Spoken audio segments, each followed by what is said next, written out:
दोस्तों, जैसा कि कहा गया है, जैसा बोओगे वैसा काटोगे। बीज का चुनाव एक महत्वपूर्ण प्रक्रिया है और अच्छे बीज का चुनाव उससे भी ज़्यादा महत्वपूर्ण है। आज का हमारा विषय है सोयाबीन की उन्नत किस्म का चयन कैसे करना है। हर किसान भाई चाहता है कि वो अच्छी किस्म का चुनाव करे जो उसको अच्छी पैदावार दे और उससे उसको भरपूर मुनाफा मिले। तो एक ये दुविधा रहती है हर किसान की कि कौन सी किस्म अच्छी है, कौन सी किस्म लगाना है, कौन सी किस्म को खरीद के अपने को रखना है। तो इस वीडियो में इन सब बातों का विस्तार से हम आपको चर्चा करेंगे। दोस्तों, जैसा कि कहा गया है, जैसा बोओगे वैसा काटोगे। बीज का चुनाव एक महत्वपूर्ण प्रक्रिया है और अच्छे बीज का चुनाव उससे भी ज़्यादा महत्वपूर्ण है। दूसरी एक बात और बताना चाहता हूं मैं आप लोगों को, अच्छे बीज से आपका उत्पादन 20 से 25% तक बढ़ सकता है। ऐसा नहीं है कि आपने अच्छा बीज ले लिया और अब बाकी कुछ नहीं करोगे आपको अच्छा उत्पादन मिल जाएगा, ऐसा नहीं हो पाएगा। हमारे यहाँ पे पश्चिमी मध्य प्रदेश में जो मालवा क्षेत्र है, आज भी औसत उत्पादन लगभग 15 से 20 क्विंटल, 15 क्विंटल के आसपास प्रति हेक्टेयर होता है। जो अच्छे किसान हैं, सफल किसान हैं, वो 25 से 30 क्विंटल प्रति हेक्टेयर उपज लेने में सक्षम है। हमारा इस साल का उत्पादन लक्ष्य है 40 क्विंटल प्रति हेक्टेयर। तो इस लक्ष्य को पाने के लिए अच्छे बीज के साथ साथ और भी कई सारी बातें हैं, उन सभी बातों का ध्यान रखेंगे तभी जो आपका उत्पादन लक्ष्य है 40 क्विंटल प्रति हेक्टेयर वो हम अचीव कर पाएंगे। तो बीज चुनाव में जो सबसे पहली सावधानी रखनी है कि आपकी क्षेत्र के लिए, आपके जिले के लिए, आपके राज्य के लिए जो अनुशंसित वैरायटीज है वही वैरायटी का आपको चयन करना है। अगर आप बिहार से हैं, उत्तर प्रदेश से हैं, नॉर्थ ईस्ट से हैं, तो वहाँ के लिए अलग वैरायटीज है, वहाँ का मौसम अलग है।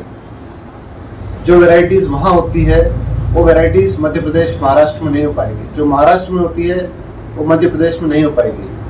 इसलिए आपके राज्य के लिए, आपके क्षेत्र के लिए जो वैरायटीज सोयाबीन अनुसंधान केंद्र और कृषि विश्वविद्यालयों ने जो अनुशंसित की है, रिकमेंड की है, उसी वैरायटी का चयन करें।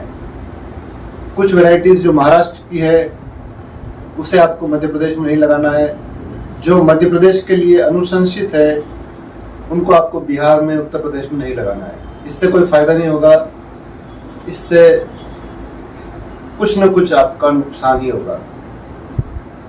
दूसरी एक और, कई किसान मुझे पूछते हैं कि आजकल बाजार में कुछ फैंसी नाम से आती है वैरायटीज, सम्राट है, विशाल है, इस तरह के नाम है, जैसे ब्लैक गोल्ड है।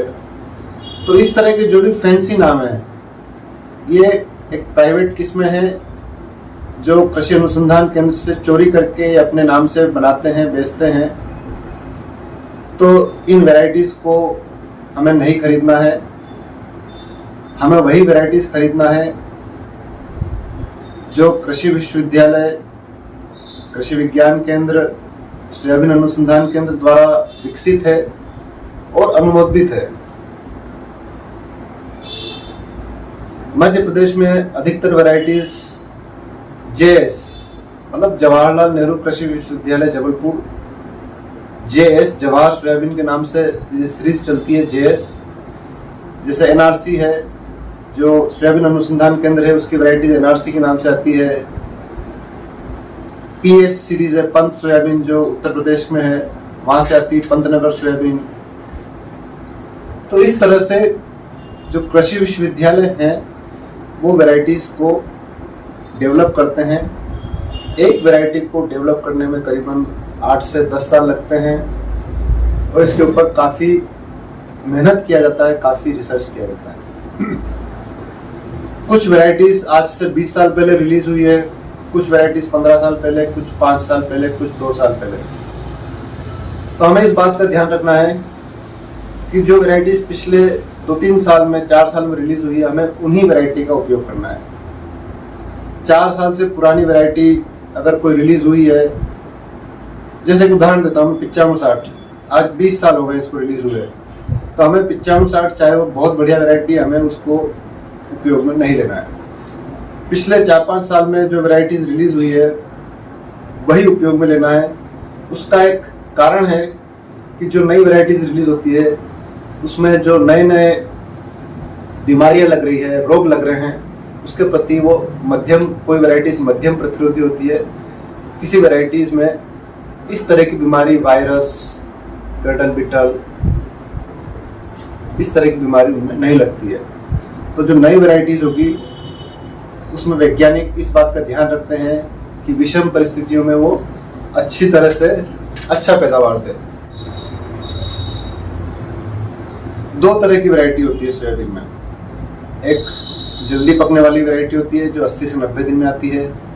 एक मध्यम अवधि की वैरायटी होती है जो 100 दिन के आसपास पक के तैयार होती है। और एक होती है लेट मैच्योरिटी वैरायटी जो कि 110 से 115 दिन में पकती है। तो हमें इस बात का ध्यान रखना है कि कम से कम 2 या 3 वैरायटी अपने खेत में जरूर लगाएं। इसमें इस तरह का कॉम्बिनेशन हो कि कुछ अर्ली वैरायटीज़ हो और कुछ लेट वैरायटीज़ हो या कुछ मध्यम अवधि की वैरायटीज़ हो।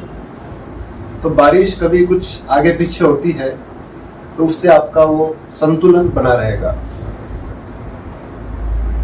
संतुलन बनाने का मकसद है कि आपका जो पूरे खेत का जो उत्पादन होगा वो उसका एक संतुलन बना रहेगा। तो आपको 2 या 3 वैरायटीज का चयन करना है। दूसरा जो एक मुद्दा, महत्वपूर्ण मुद्दा है कि जो वैरायटीज, नई वैरायटीज होती है जो आजकल रिलीज हो रही है, वो गर्डल बिटल, तना मक्खी जिसको स्टेम फ्लाई बोलते हैं, charcoal rot, yellow mosaic virus, pod blight, इस तरह की जो कई सारी सामान्य बीमारियां हैं उसके प्रति ये सहनशील होती है। ये बीमारियां आसानी से उस किस्म पे नहीं लगती है। इसीलिए आपसे कहा जाता है कि आप नई किस्मों का चयन करें। दूसरी एक और बात है, एक जो सोयाबीन की किस्म है उसको आपको 3 साल 4 साल से ज़्यादा अपने यहाँ नहीं लगाना है। हर साल लगभग अगर एक ही बीज का प्रयोग कर रहे हैं तो उत्पादन 10% हर साल घटता है। तो अगर 3-4 साल 5 साल लगा लिया आपने तो उस किस्म का उत्पादन लगभग 50% घट जाएगा। इसलिए बीज का हमेशा जो चयन करें, बीज अपने खेत का नहीं होना चाहिए। अपने गांव से आप ले सकते हो, पड़ोसी गांव से ले सकते हो, कहीं से भी लाएं, बीज दूसरी जगह का होना चाहिए। वैज्ञानिक भी सलाह देते हैं कि आपको हर 3-4 साल में बीज बदलते रहना चाहिए। अच्छा बीज खरीदने के बाद उसका अपने घर पे अंकुरण परीक्षण जरूर करें। अंकुरण 80% से ज़्यादा होना चाहिए। 80% से कम है वो हमारे काम का नहीं है बीज। मेरे हिसाब से, व्यक्तिगत अनुभव के हिसाब से 90% से ज़्यादा होना चाहिए, परंतु 80% अंकुरण तो कम से कम होना चाहिए। अगर आपकी सोयाबीन की किस्म छोटे दाने की है तो आपकी बीज दर 60 से 70 किलो प्रति हेक्टेयर रहेगी। अगर आपका बीज का दाना बड़ा है तो उसके लिए आपकी बीज दर 80 से 90 किलो प्रति हेक्टेयर रहेगी। बुआई 18 इंच की दूरी पे करें, जो वैज्ञानिक सलाह है कि आप 18 इंच, कतार से कतार की दूरी 18 इंच होनी चाहिए। और BBF पद्धति से करें। BBF पद्धति का एक जो खास फायदा है अगर ज़्यादा बारिश होती है तो नालियों से पानी आपका बाहर निकल जाएगा। अगर कम बारिश होती है तो जो पानी नालियों में भरा रहेगा उससे आपकी फसल जल्दी नहीं सूखेगी। तो इन सब बातों का ध्यान रखते हुए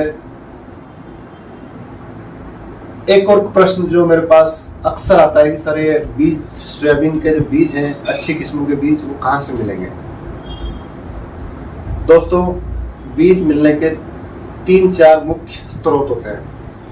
पहला स्रोत है कृषि विश्वविद्यालय या सोयाबीन अनुसंधान केंद्र या कृषि विज्ञान केंद्र। अपने नज़दीकी कृषि विज्ञान केंद्र, कृषि विश्वविद्यालय या कोई अनुसंधान केंद्र है उस पर जाके आप संपर्क करें। हर जगह ये लोग कुछ जो नई किस्में होती है उसका कुछ बीज आपको उपलब्ध कराते हैं। जैसे अभी सोयाबीन अनुसंधान केंद्र इंदौर है, वहाँ पे NRC 130, NRC 138 और कुछ अन्य किस्मों का बीज अभी जून के पहले हफ्ते में वितरित किया जाएगा। दूसरा सोर्स है अच्छे किसान, सफल किसान। आपके आसपास आप जानकारी रखिए कौन अच्छी खेती कर रहा है, किसके पास अच्छी किस्म है, कौन नई किस्मों का जुगाड़ करता है हर साल। तो ऐसे किस्मों को आप चिन्हित करिए, उनसे संपर्क रखिए, उनकी फसल जब लगी हो तब जाके देखिए, और अगर आपको अच्छा लगता है तो उस किसान से भी आप बीज खरीद सकते हैं। तीसरा है आपका बीज निगम। मध्य प्रदेश सरकार का एक डिपार्टमेंट है बीज निगम, वहाँ से भी आप संपर्क करके अच्छी किस्मों का सर्टिफाइड बीज ला सकते हैं। और चौथा जो आखिरी विकल्प है वो है खाद बीज। जो दवाई हैं ये बीज भी रखते हैं, खाद बीज विक्रेता जो होते हैं वो बीज रखते हैं। वहाँ से भी आप अगर सर्टिफाइड है, अच्छी कंपनी का है, तो आप वहाँ से भी बीज खरीद सकते हैं।